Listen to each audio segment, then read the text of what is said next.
the number, but this is 264. We're live everywhere now, folks. We live over on Facebook, Twitter, Twitch, LinkedIn, and YouTube. So we're going to bring up some more folks into the conversation for the question that we're going to start with in our main session is, what are you distracted from? What are you distracted from?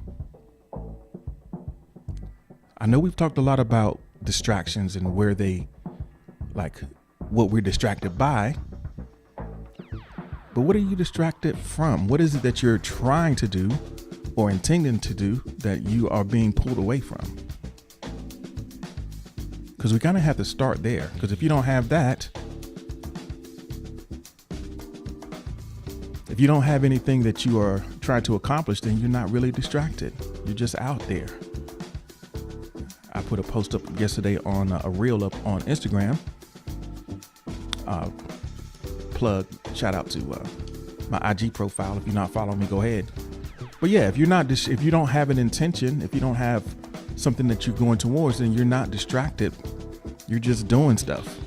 There has to be some intention in place. So let us know, what are you distracted from? What is it that you are intending to do that you are being pulled away from by any number of things? Because I think sometimes when we can really nail down that why, and we can reinforce the reasons that we are intending to do something, and we can make sure that it is something that is truly valuable to us and keep that in the forefront, that might help. That might be a good starting point. If the thing that we're trying to do is more compelling for us, if we can make it more real for us than the thing that we are running away to in lieu of it, then that might be the first step. We won't see the denying ourselves those little diversions as a burden, because you're very clear that the thing that you are intending is more valuable in the long run. You got to keep that in front of you. So what are you distracted from?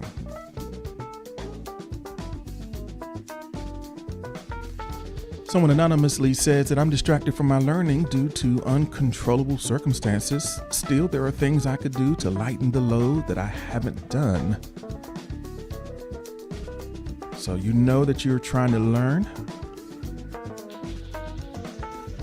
and maybe you could do a little bit more.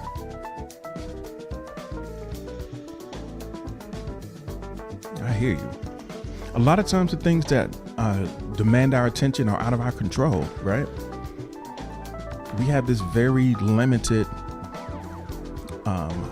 area within which we can actually operate and make a meaningful dent or make a meaningful impact on our life. A lot of stuff that we have going on is just beyond us, honestly. So, we can't really spend a lot of time worrying about that. We have to kind of figure out, okay, so what is it that I can do? And am I doing that? If I'm doing what I can do, then that's usually more than enough. It's more than enough.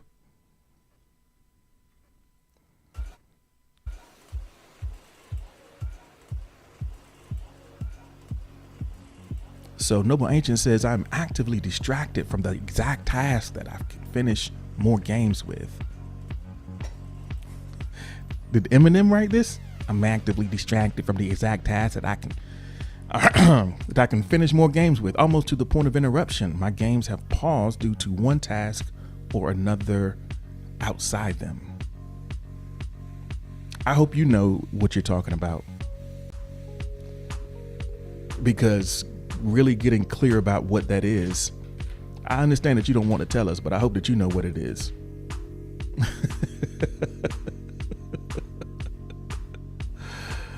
Oh, man.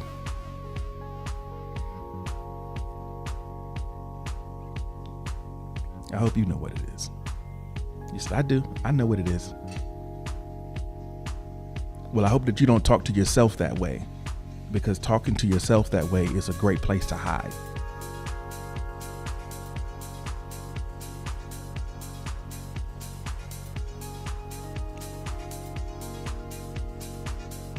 What am I distracted from? That is the question.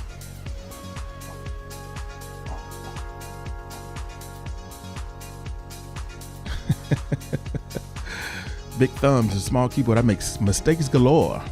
Yeah. It's all good. I know what you mean.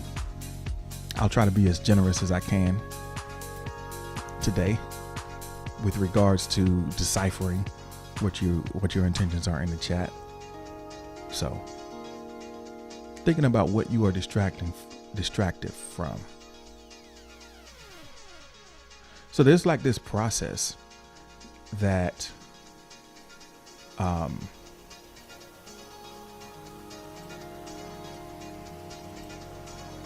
we reliably procrastinate, right?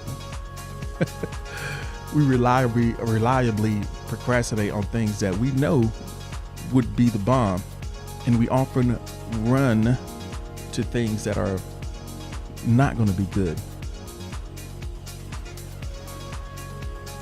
So enter a nickname is distracted from caring about coconut commodity valuation in Serbo-Croatia.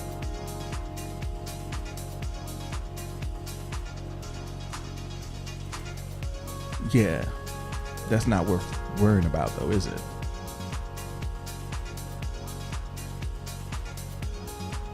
So Misfire is distracted from my art and the real work I need to accomplish.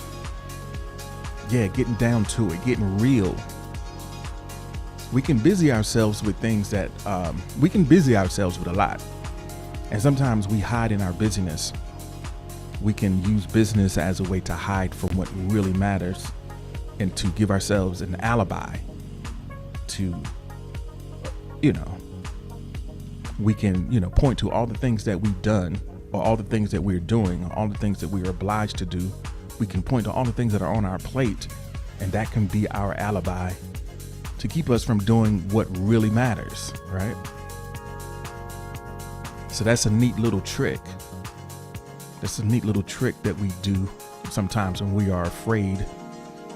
When we're afraid to fail, we can do a whole bunch of stuff that we know is inconsequential in the big picture. Important, maybe, to someone, but inconsequential to you and with regards to what it is that you really are here to do. Right? That's a neat little trick that we play. So I guess one of the ways that we can fortify ourselves with what we need to get past that tendency to push aside that important work is to really, like I said, get clear on why it matters and keep that reason as compelling as possible, right? Make it crystal clear in your mind. Remind yourself, why this matters. You might have to revisit that reason from time to time. You might need to affirm that reason on a regular basis to drill it in your mind with repetition. This matters, right?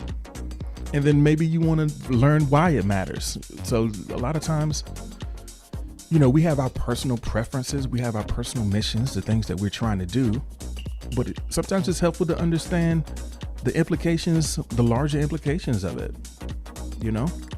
So when you get ready to start jiving, you're like, wait a minute though, if I do that, what about this thing that I read?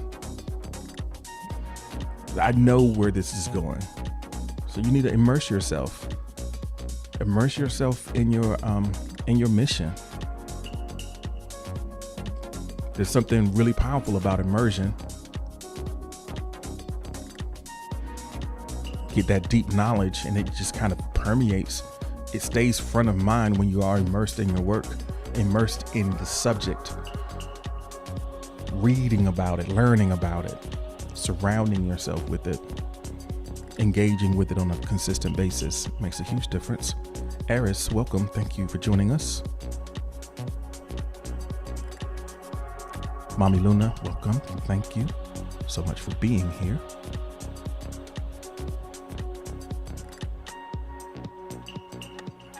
So yeah, in order to immerse yourself in it though, you might have to let a few things go. There might be some stuff that you need to let go, standing in the way. And it might not even be stuff that's bad, like inherently bad. There's nothing wrong with it. It's just like, how many hours do you have in a day? Right? Eris, thank you so much for the like. Appreciate that. Okay, what are you distracted from was the question. Willie Williams is here, so that's cool. So I think everything is going to be all right now that Willie's here. Good to see you this morning. All right, so we're going to get ready to jump into the next prompt. If y'all ready for that,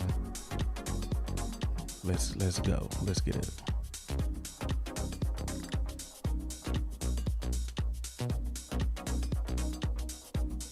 So let's look at the other side of that. As I pointed out yesterday, and as I noted before, I think it's near. Let me look up his name so I can get it right. I'm gonna look up his name to make sure I say it right.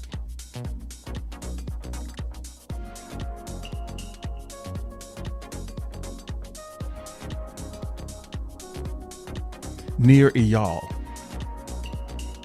Nir Eyal is he's a writer.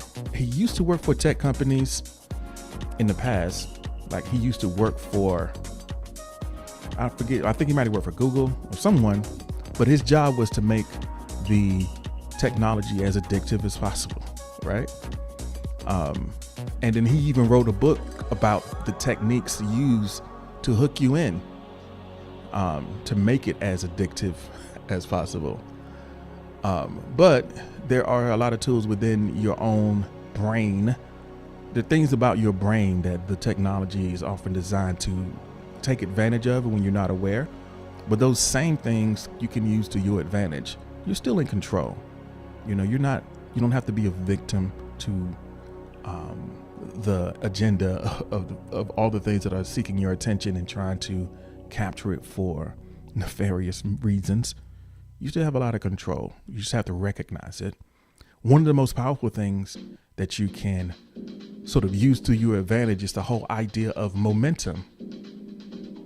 Whenever you get started on something, once you start going in a specific direction, it kind of builds, right? It can build. And you can use that momentum to pull you forward. You can use that momentum to pull you in a positive direction. So what's up? Where do you have the most momentum in your life right now? What's going on where you've got something going? You got a little streak going. It might be something in your personal life, in your relationships, in anything where you feel like you got a little bit of something going, because you can leverage that sort of that feeling of confidence and sort of apply that in other areas.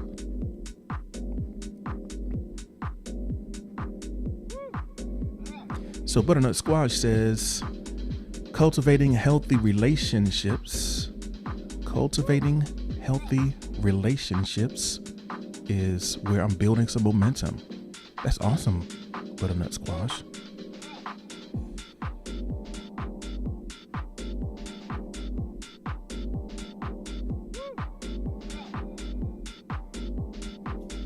So a lot of times when we get a little bit of momentum in something that is central and key as relationships, we find the benefits of that spilling over into other areas of your life. Like, our lives don't exist in isolation.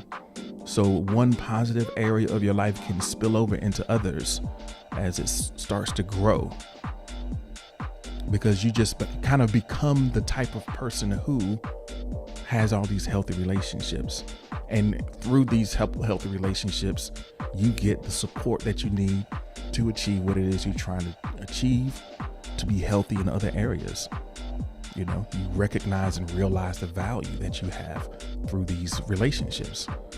So any place that you're getting some momentum is worth thinking about and worth appreciating. So, momentum. Mo is here. Welcome in, Mo. Thank you so much for joining us. The question that we have right now, where do you have the most momentum in your life? Miss Fire says, my line of work and being with my crush, I got momentum there. Again, we got some relationship things, and you got some things going in your career that are positive. So that's cool. Mo has momentum.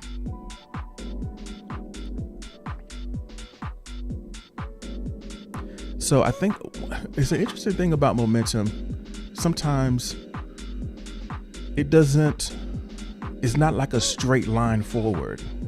So I can look at the momentum if I want to take myself as an example. We're on session number 284. Been doing this every weekday for a year. And that's built a certain level of momentum for me. And it's not even so much about what the results are from day to day. It's sort of like an arc. There are things that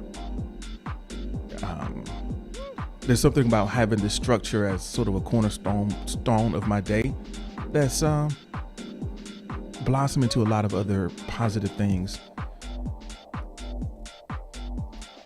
And a lot of times, it's not going to be a straight line up and forward, but it does give you sort of a foundation to stand on, right?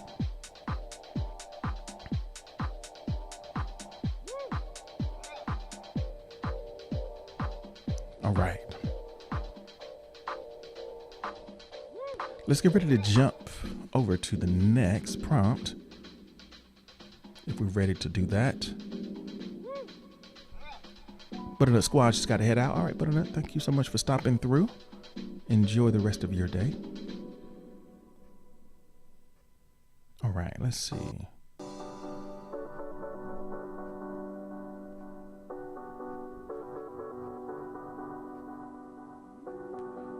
Willie Williams says, I have momentum teaching others about what I have a somewhat extensive knowledge about.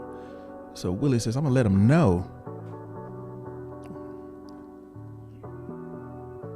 I think one of the most powerful things that you can do is to share your knowledge. It locks it in a real way.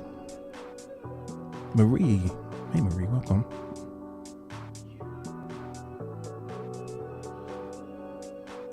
So when you know you're going to teach it, when you know someone else, you're going to have to bring someone else along, it makes a big difference in the attention that you pay. And it is extremely gratifying to share your knowledge with others. Enter a nickname. Thank you so much for the like. I really appreciate that.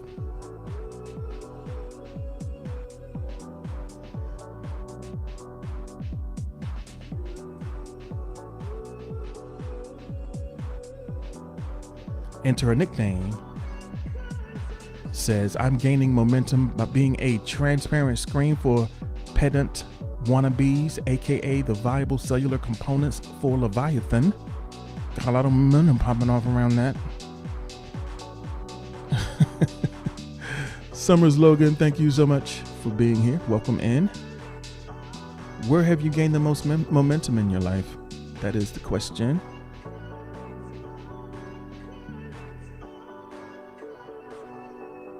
Summers Logan says, in everything that's wrong, I got a lot of momentum going in the wrong direction.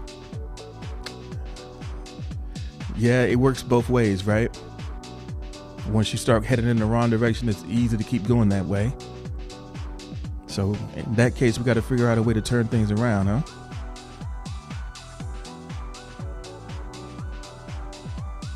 Got to find a way to turn it around. Well, maybe we'll get there as we go forward. Maybe we might find something around that.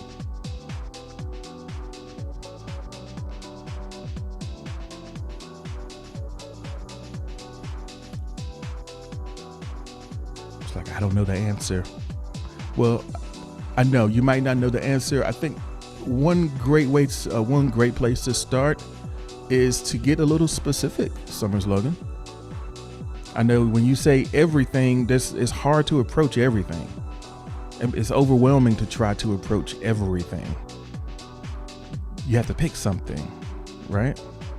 choose one of those ways that you might feel like you're slipping, and then start coming up with some solutions for that one thing. I know when everything seems to be falling apart, it seems like you got to try to fix everything, but that's really not how it works.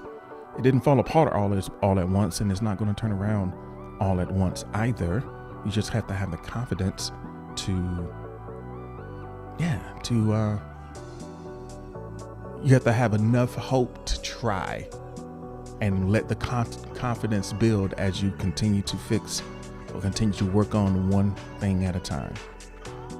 And interestingly enough, that's plenty. That's plenty.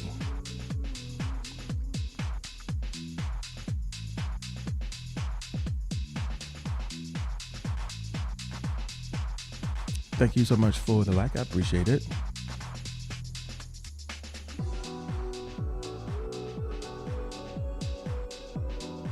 All right, let's get ready to go to the next prompt.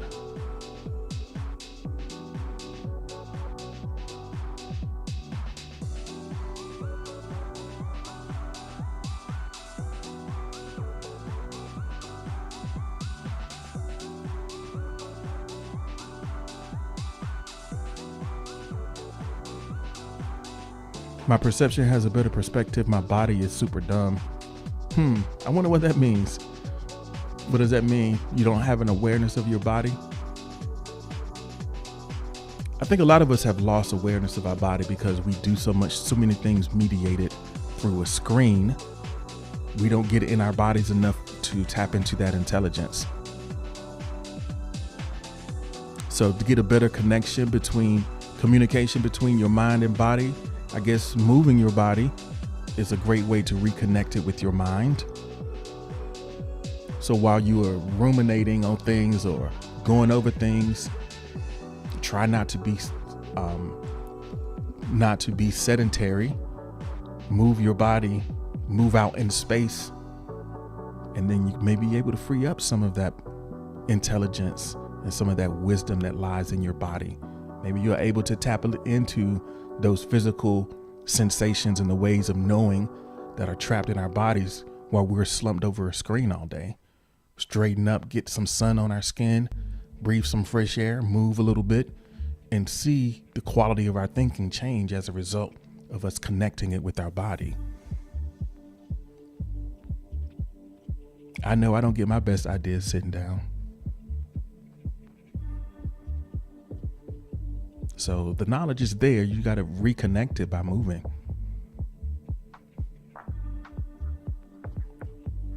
Pay attention to your breathing, Take a little bit more air in. Fill your lungs a little bit.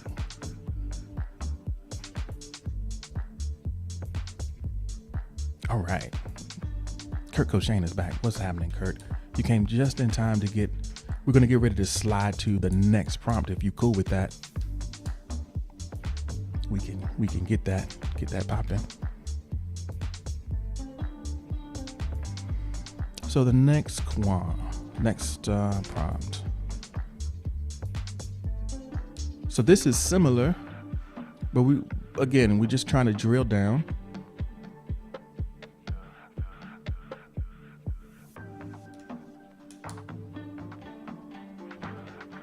Which part are you getting right? So summer slogan, which part are you getting right? It's easy when things are going wrong, it's easy to throw the whole thing away, right? One of the most frustrating things to imagine is when you're taking a test and you get the results back, right? You get the results of a test that you take back, but you don't see which ones you got wrong. So if you take it again, you got 5 questions wrong, but you don't know which ones. So it doesn't give you any real way of, it's incomplete feedback. We need more granular feedback. I know, like the negative things that carry so much weight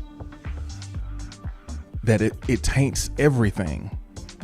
So sometimes we don't even appreciate the parts that we get right because of the few things that went wrong that kind of spoiled everything.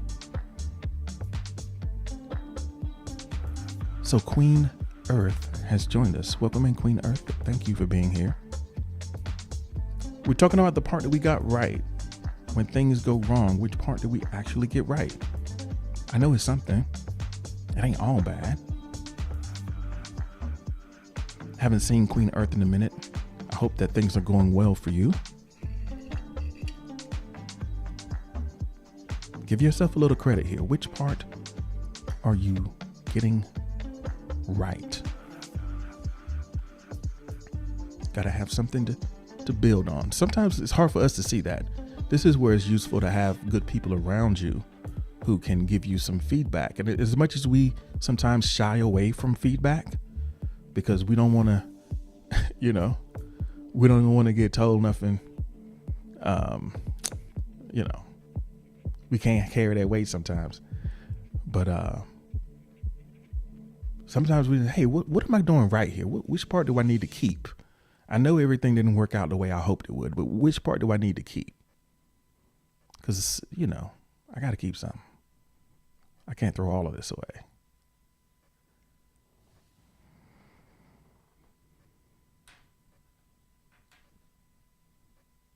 So here we go. Miss Fire says, the part that I'm getting right, staying on top of my health. I used to not care, but I have to care to do good work. So waking up to the realization that I got to take care of my body. I got to take care of my health. Else I can't function out here. I can't function out here unless I take care of that.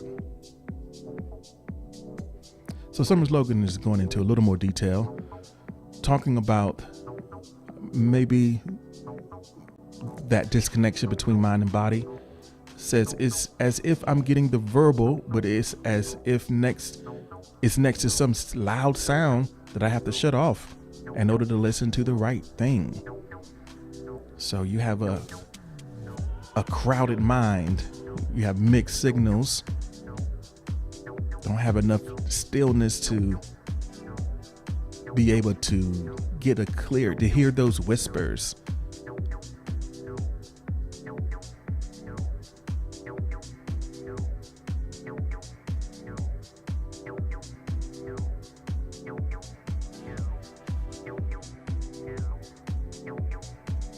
So Miss Fire says, I can't see the responses. Well, yours has been the only one thus far. Summer's Logan is kind of describing what's going on in their head. So you are, noise. Noise is sort of the enemy of thinking. The enemy of clarity is noise.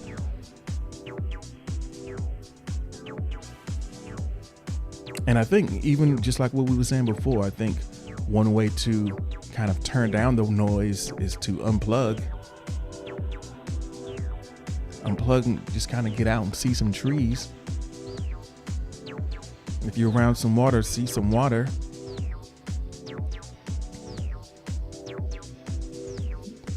Any kind of scene that can give you a new perspective on where you are situated in relation to everything.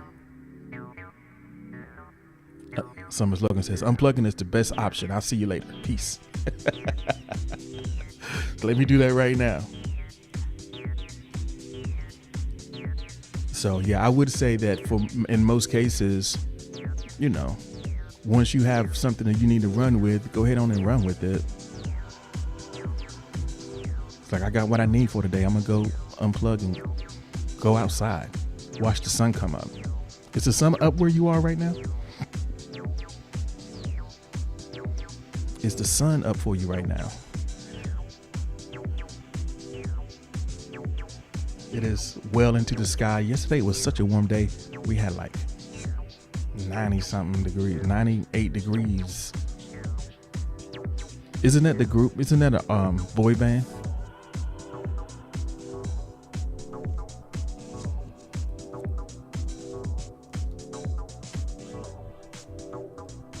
Yeah, it's a boy band, right? That's where Nick Lachey came from. And I don't know any of their songs. I'm I'm looking at the list because of you. I wonder if that, do I know that? I do. Maybe I know I do. I probably would know them all if I heard them, but you know. And you know, they came out with something in as late as 2013. They dropped something. Oh no, wait a minute. They did a Christmas album. They did a Christmas album last year. How about that? A 98-degree Christmas. How about that? All right, so here we go. This question: what ambition are you willing to own? What ambition are you willing to own? A lot of times we undersell ourselves because we don't necessarily claim, like, we want something, but we don't want to admit that we want it because people like talk down. You know, people give you a hard time. People try to take you down a peg or a few when you claim your ambition. When you say, this is what I want, this is what I'm trying to do. A lot of times we'll undersell what we really want. We'll go for something a little more smaller, a little more reasonable, when what we really want is something much bigger. But we're afraid to claim that big ambition because we're conditioned to play small. We're conditioned not to take up space. We're conditioned not to dare greatly. Because, who are you to try to do something big?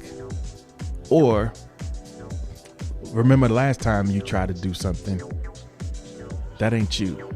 You know, we can be undermined by those negative thoughts, either coming from ourselves or coming from someone else.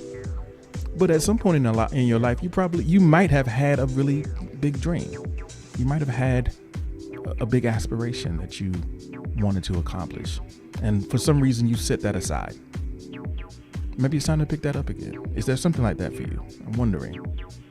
Will you at least allow yourself to consider the possibility, right, that there's an ambition that you are shying away from? And maybe there's something in not sharing it, you don't want to say, but at least think about it for yourself. Are you really going for what you actually want to go for? Or are you playing it a little safe, playing it a little small, leaving a little something, in reserve? Only you can answer those questions, but I'm wondering if there's something that you can claim right now. Own it. Hey boo, welcome. Thank you for being here.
So Izzy is here. Welcome in, Izzy. Thank you for joining us this morning.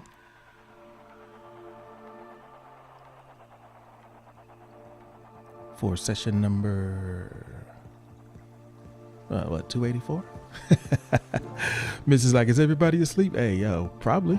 I mean, hey, it's only 7 o'clock here, and it's much earlier other places. So people probably chilling this morning. It's all good. Izzy, thank you so much for stopping through and leaving a like, fam. Hope that you have a great day.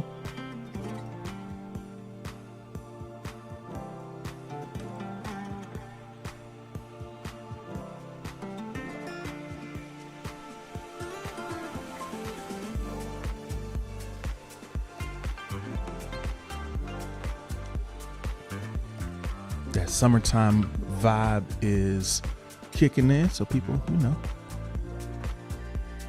those long days, that heat, it drains you. You need a little more rest. Izzy's digging the vibes. I'm glad that you're digging the vibes.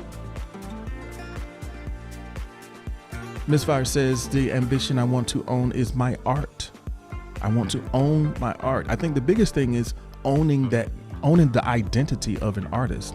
I mean, fully owning and introducing yourself as such. Like, that's the first thing you say about yourself. The thing that matters the most to you, identify with that first. Don't downplay it. Don't be like, oh, I do a little bit of this. Nah, this is who you are. Own it.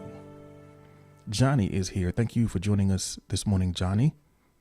Let us know, what ambition are you willing to own? It's like, yeah, I'll be that.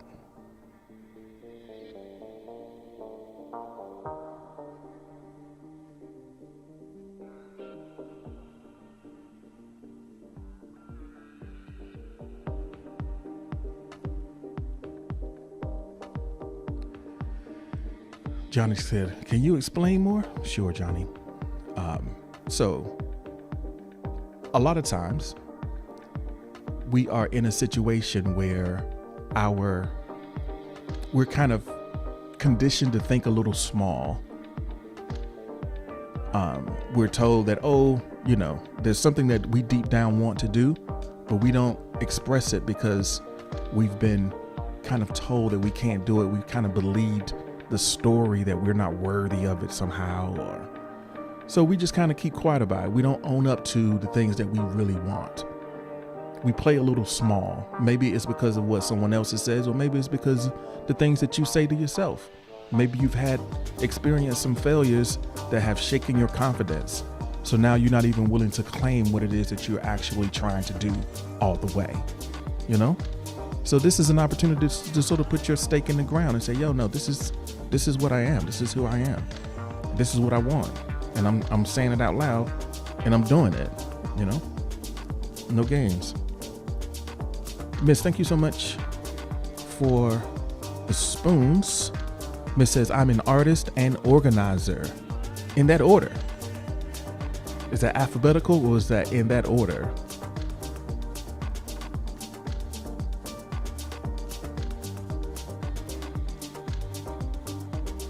I'm gonna change the background momentarily. I want you to look at my t-shirt, Miss, and see if you can read what I have on this t-shirt.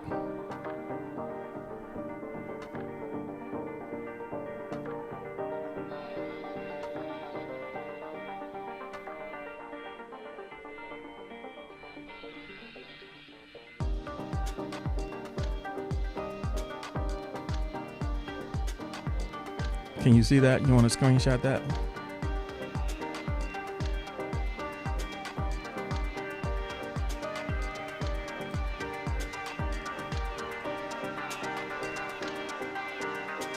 So that's a design by Andrea Cruz, was the art director for our nonprofit. She did this design for us. Sadly, I don't know where that shirt is right now. I don't know where that shirt is right now, but So this is the question that we're looking at right now.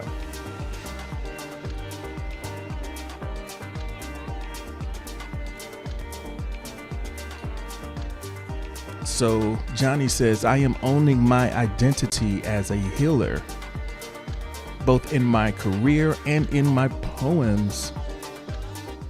It's like, I am a healer. As a physio and as a poet. I'm owning that. There you go.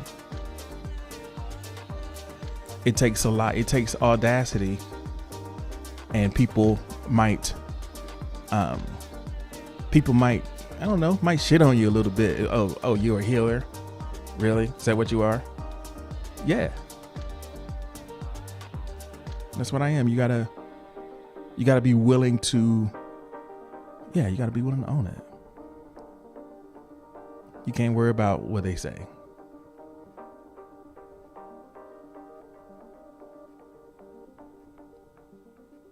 All right.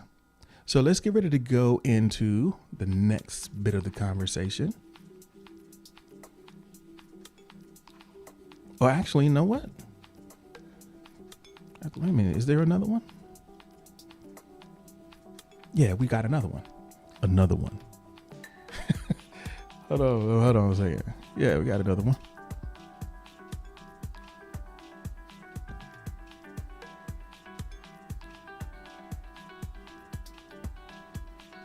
I'm going out on a limb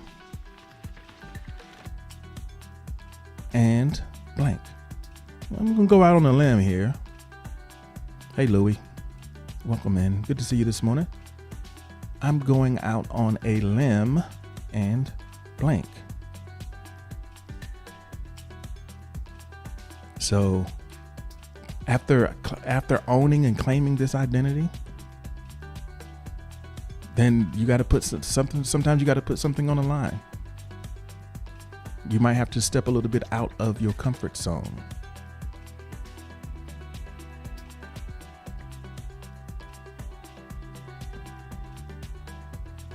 So what is a way that you can kind of reinforce this thing that you've declared for yourself?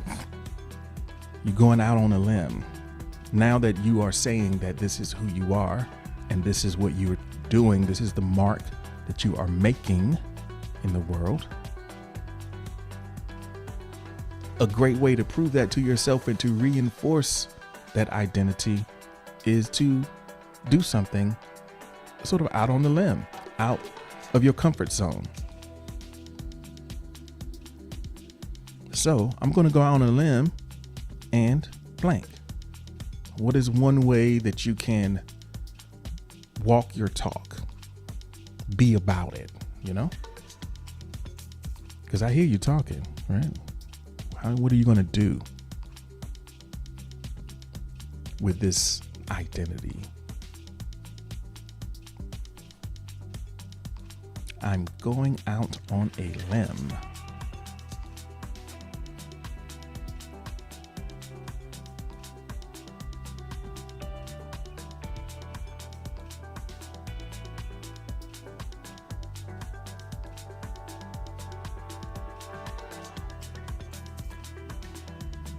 Gotta risk it for the biscuit. We've had a lot of conversations in here about risk. And, you know, everybody has a different level of tolerance for that risk, right?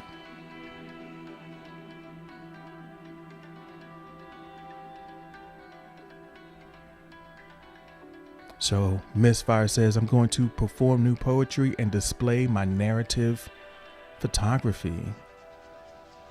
You got work. You need to get your work out there. You need to be intentional about finding venues to share your work,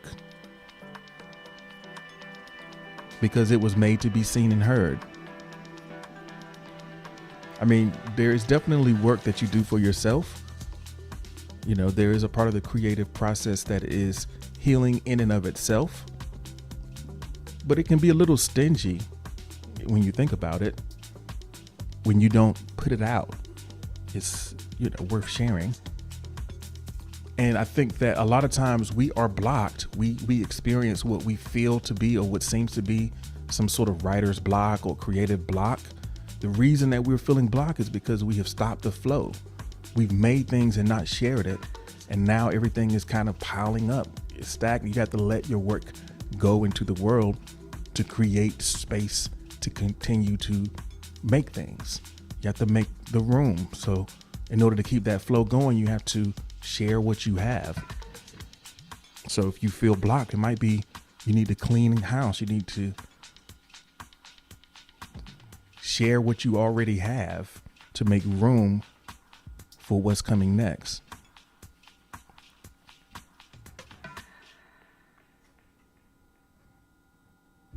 So go out on a limb.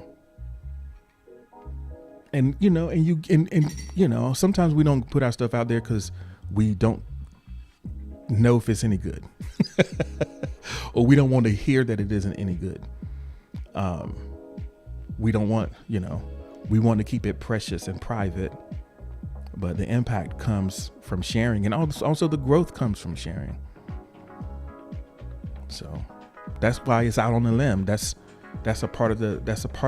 The emotional labor of sharing your art is being open to the criticism for those for whom it is not for. So sometimes what people have to say about what you do is not a real any commentary about you or your work. It's a commentary about them. All the things that they say in their critique really boils down to, this isn't for me, right? A lot of times, especially if it's sort of random and anonymous critique, just the stuff that people have to say. If it falls in that category, anything that they say is about them and not about you or the work. They're just saying, in however many words and however sharp or hurtful ways they decide to put it, what they're really saying is, oh, this isn't for me. And that could be your response to the feedback. Oh, okay. Internally, you can thank them. You can find out if there's something that you can work with in there. But the way that you file that is, okay, this might not be for you.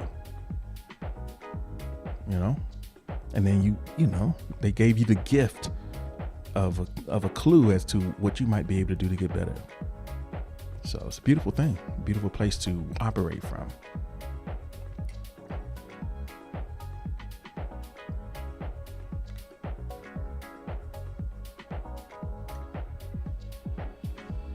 All right.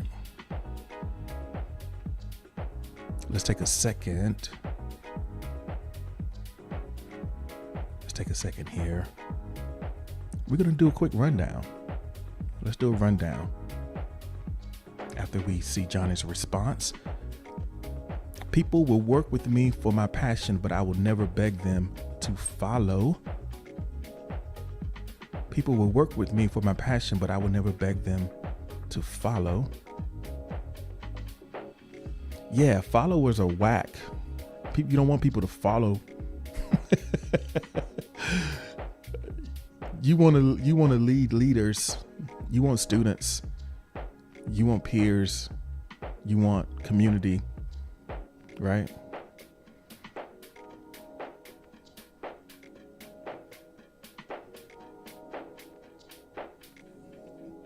You want co-conspirators. You don't want followers.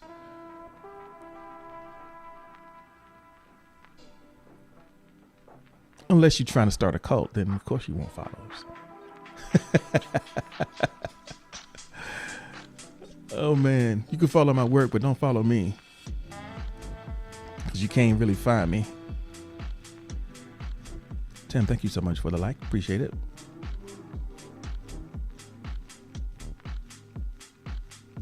All right. Let's go ahead and jump to our recap. Our recap is incoming.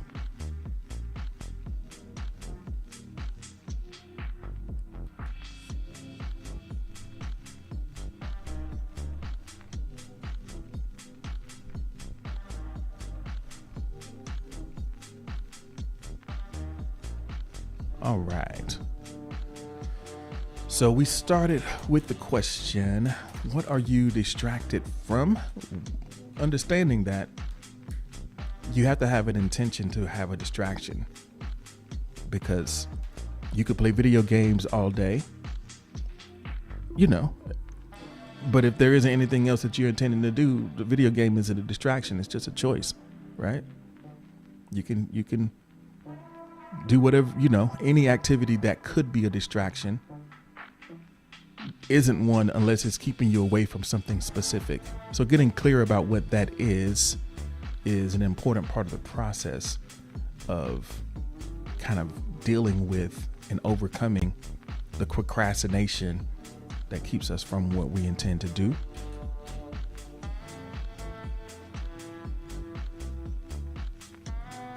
So then we talked about momentum. We got some things going, the things that we do have working for us.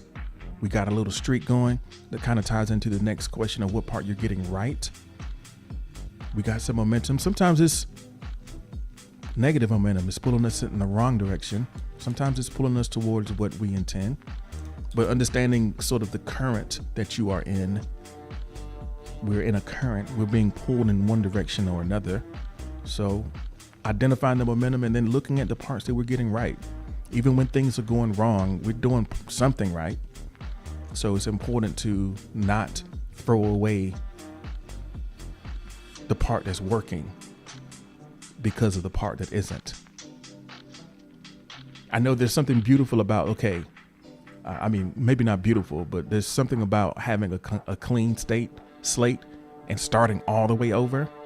But man, it's unnecessary to start all the way over and to get rid of everything and try to figure everything out from the beginning. That's sort of like not taking advantage of the wisdom. Wisdom is like understanding what parts you're getting right when things are going wrong and keeping the parts that you're getting right, building from that rather than trying to figure it out from scratch. Then we talked about the ambition that you're willing to own, understanding that some of us have been conditioned to play smaller than we should. Some of us have been conditioned to hide our light. We don't want to withstand the criticism. We don't want to own the things that we truly desire to create because maybe somewhere we don't know how. If you want something that you don't know how to get, it's hard to claim it. But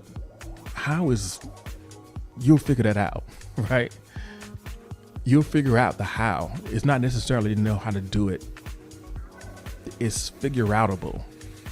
You can get to the how if you know the why. Once you figure out the why, you can figure out the how, because there's not just one how. And it's worth moving towards, even if you don't get all the way there. It's worth moving towards. And then finally, the last one was, I'm going out on a limb. Understanding that to own this new ambition, to identify as the person, as a type of person to blank, whatever that means to you, then you have to go out on a limb. You have to step outside of your comfort zone to realize your potential and to move towards your ambition. So if there's a key takeaway, if anyone is in here with us that has a point that they want to take from today's session, now's a perfect time to do it. Let us know, what are you taking away from today?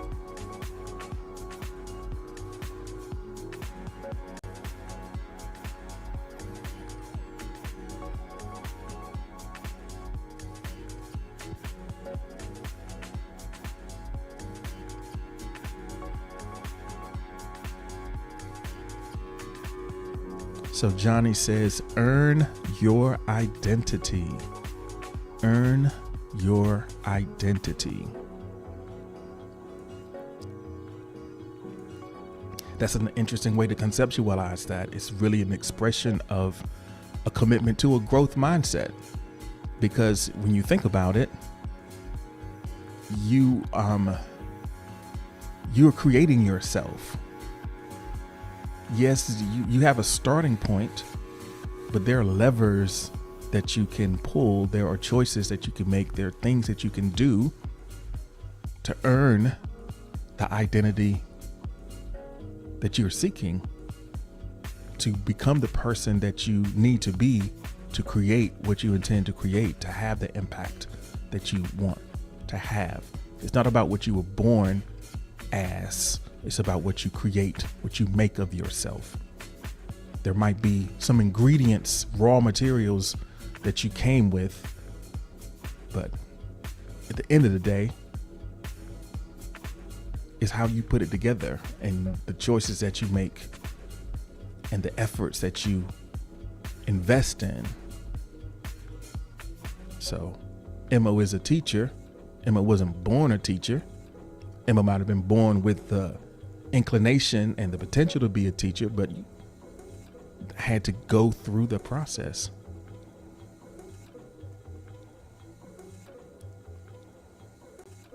Right? So earn your identity.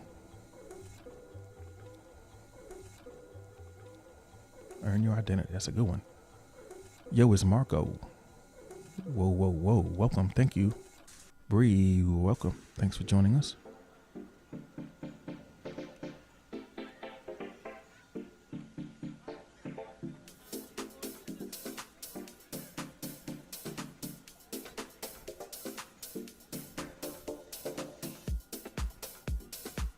All right. So with that, I'm going to go ahead and say goodbye to the folks who are watching over on YouTube, Facebook, etc. Thanks for spending some time with us. We'll be back tomorrow around 6:30ish, something like that.